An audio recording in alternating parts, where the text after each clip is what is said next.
Assalamualaikum warahmatullahi wabarakatuh. Alhamdulillahirabbil alamin. Wassalatu wassalamu ala asyrafil anbiya'i wal mursalin wa ala alihi wa sahbihi rasulillahi ajma'in. Amma ba'du. Pertama-tama mari kita panjatkan puji dan syukur atas kehadiran Allah Subhanahu wa taala yang mana telah memberikan kita rahmat serta karunia-Nya ya sehingga kita dapat berkumpul di masjid ini kita cintai ini. Salawat dan salam tak lupa kita panjatkan kepada Nabi besar kita Muhammad sallallahu alaihi wasallam dengan lafaz Allahumma shalli ala sayyidina Muhammad wa ala ali sayyidina Muhammad. Tanpa mengulangi mukadimah, mari kita dengarkan tausiah yang akan disampaikan Ustaz Jamal Rusdi. Kepada Ustaz, waktu dan tempat kami persilakan. A'udzu billahi minasyaitonir rajim. Bismillahirrahmanirrahim. Assalamualaikum warahmatullahi wabarakatuh. Waalaikumsalam warahmatullahi wabarakatuh. Alhamdulillahi rabbil alamin wa bihi nasta'in wa ala umurid dunya waddin. Wassalatu wassalamu ala asyrafil anbiya'i wal mursalin wa ala alihi wa sahbihi rasulillahi ajma'in, amma ba'du. Yang sama-sama kita hormati imam masjid kita, pengurus masjid, alim ulama, cerdik pandai, pemuka adat, pemuka masyarakat, bapak-bapak, ibu-ibu, hadirin hadirat serta anak-anak kami rahimakumullah. Puja dan puji syukur kita panjatkan kepada Allah Subhanahu wa taala, yang mana Allah yang Maha Rahman dan Maha Rahim masih memberikan kita kesempatan, masih memberikan kita kesadaran, masih memberikan kita umur panjang sehingga kita bisa sholat isya berjamaah, dan insya Allah tarawih di malam yang keempat ini dilanjutkan dengan witir nantinya. Sholawat beriringkan salam tidak lupa kita hadiahkan kepada siapa, Bu? Kepada Nabi Muhammad sallallahu alaihi wasallam dengan ucapan Allahumma sholli ala Sayyidina Muhammad wa ala ali Sayyidina Muhammad. Assalamu alayka ya Habiballah. Mudah-mudahan kita yang banyak dosa ini, kita yang banyak aib dan kesalahan ini diakui hendaknya oleh Nabi kita sebagai umatnya. Amin amin ya rabbal alamin. Bapak-bapak, ibu-ibu, hadirin hadirat rahimakumullah. Adapun materi kita pada malam yang berbahagia ini yaitu keutamaan solat malam. Bapak-bapak, ibu-ibu, hadirin hadirat rahimakumullah. Ini kalau kami bertanya kepada ibu, ibu kira-kira mana yang lebih banyak? Orang yang sholat tarawih atau yang tak sholat, Bu? Yang sholat, yang tidak yang tak sholat tarawih. Walaupun mungkin badannya sehat, walaupun kakinya kuat, tetapi kalau imannya lemah, maka akan menjadi penghalang bagi mereka untuk datang bersama-sama sholat jamaah di Masjid Raudhatus Salam ini. Tetapi walaupun kaki berat karena asam urat, imannya kuat, tekadnya bulat, insya Allah mudah-mudahan akan membawa dirinya berhadir sholat di masjid ini untuk bermunajat kepada Allah Subhanahu wa ta'ala. Jadi kuncinya di sini Bu adalah perkara iman seseorang. Kalau iman kuat di dalam hati seseorang, insya Allah mudah-mudahan apapun rintangannya, apapun cobaannya, maka dia akan memilih untuk lebih dekat kepada Allah Subhanahu wa Ta'ala. Karena dia tahu, karena dia mengerti bahwasanya Ramadan ini adalah bulan yang sangat berharga, belum tentu akan dia jumpai di tahun yang akan datang. Bapak-bapak, ibu-ibu, hadirin hadirat rahimakumullah. Lalu kita bertanya, apa keutamaan daripada solat malam ini? Solat malam ini Bu, dimulai dari solat tarawih, solat tahajud, solat witir. Itu dinamakan solat malam. Rasulullah SAW bersabda, "Man qama Ramadhana imanan wa ihtisaban, ghufira lahu ma taqaddama min dhanbi." Barang siapa yang menghidupkan malam Ramadan dengan imanan dan mengharap ridho Allah, berharap pahala dari Allah, maka diampuni dosanya yang telah lalu. Kita mengerti ya Bang Robin, bahwa diri kita ini memang manusia yang banyak salah dan dosa. Maka dengan mengertinya kita itu banyak salah dan dosa, kita berdoa kepada Allah, mudah-mudahan dosa kita diampuni sehingga kita keluar dari Ramadan nanti kita bagaikan bayi yang baru dilahirkan. Memang susah Bu untuk menghindari dosa itu. Tak mau misalnya kita untuk mendengar yang jelek-jelek, tapi terdengar juga. Tak mau misalnya kita melihat yang haram-haram, yang maksiat, tapi terlihat juga. Memang teorinya mudah Ustaz Herman. Kalau kita melihat yang haram-haram, yang maksiat, melihat sekilas, lalu kita beristighfar, maka kita tak akan berdosa Bu. Tapi yang jadi persoalan, prakteknya susah. Nampak maksiat, mulut beristighfar, tapi mata melotot. Astaghfirullahal. Bapak-bapak, ibu-ibu, hadirin hadirat rahimakumullah. Mungkin kita bertanya, mengapalah semakin malam semakin sedikit jemaah? Malam pertama teras pun penuh, tapi malam kedua semakin lama semakin sedikit. Mengapa seperti itu? Itu disebabkan karena dosa. Dosa ini yang akan mengakibatkan kita tidak merasakan manisnya iman, tidak akan merasakan manisnya beribadah kepada Allah Subhanahu wa Ta'ala. Dosa itu Bu diibaratkan seperti tutup gelas. Tutup gelas yang akan menutupi daripada ketaatan dan manisnya iman kita beribadah kepada Allah Subhanahu wa Ta'ala.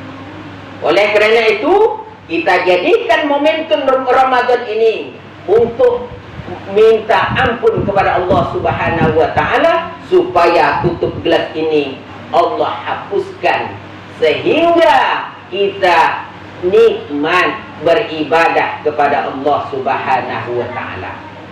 Jadi yang pertama, anak-anakku, keutamaan daripada solat malam adalah kita diampuni dosa oleh Allah Subhanahu wa Ta'ala.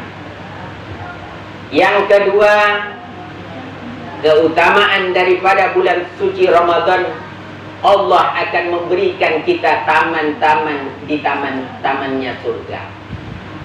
Sebagaimana Allah Subhanahu wa Ta'ala berfirman di dalam surat Az-Zariyat ayat 15 sampai 17.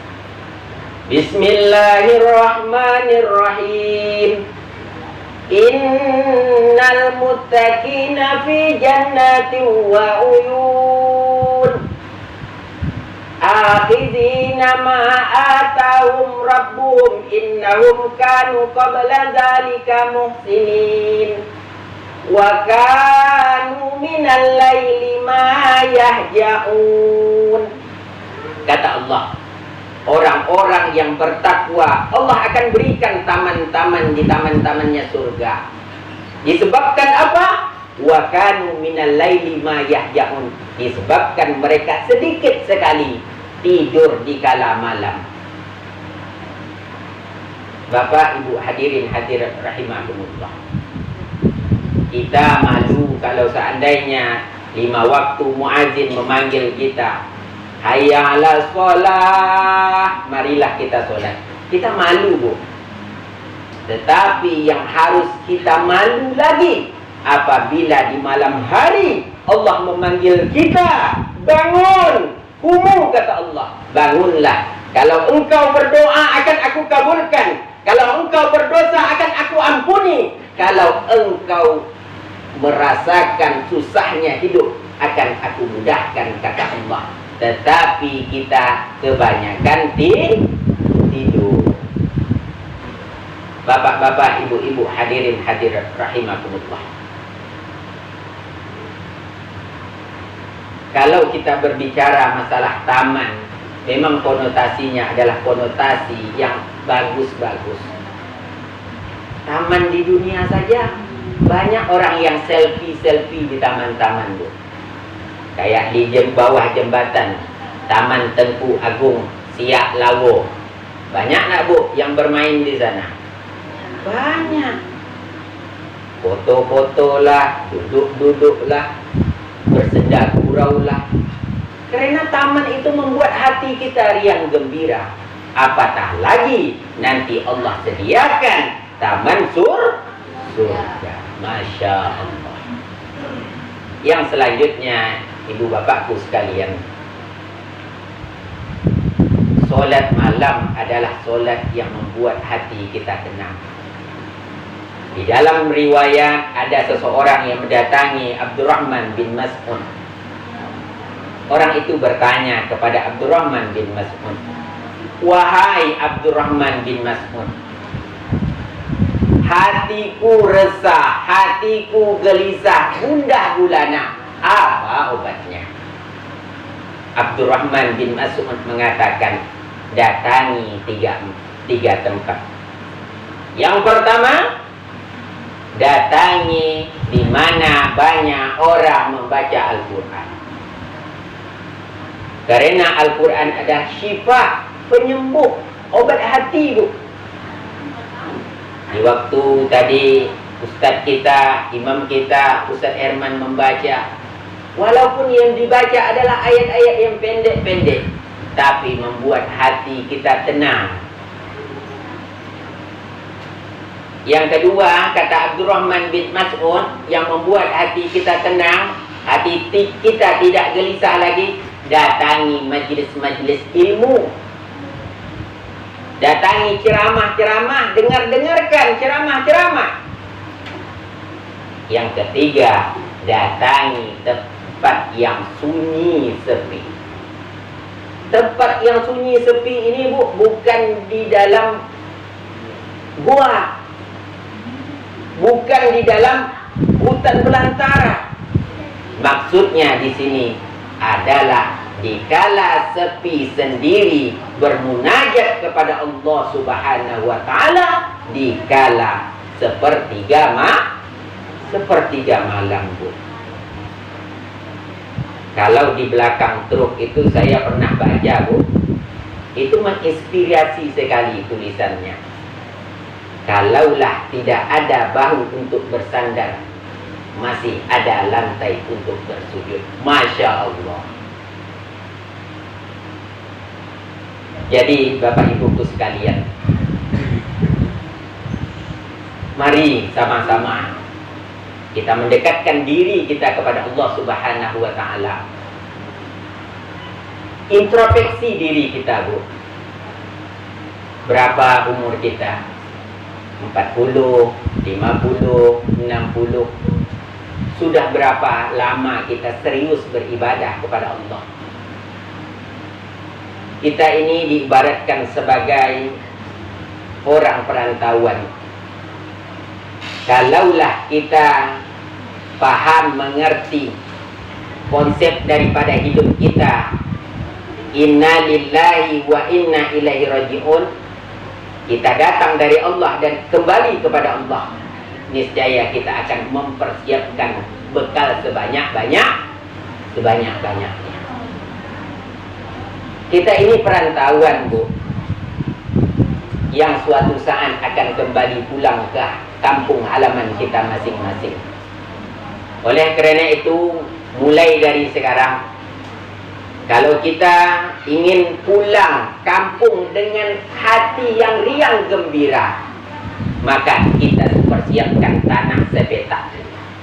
Kita siapkan rumah kita. Kita siapkan kenderaan kita. Yang insya Allah mudah-mudahan dikala waktunya nanti kita pulang, kita pensiun, kita dipanggil, insya Allah mudah-mudahan kita akan pulang dengan riang dan gembira.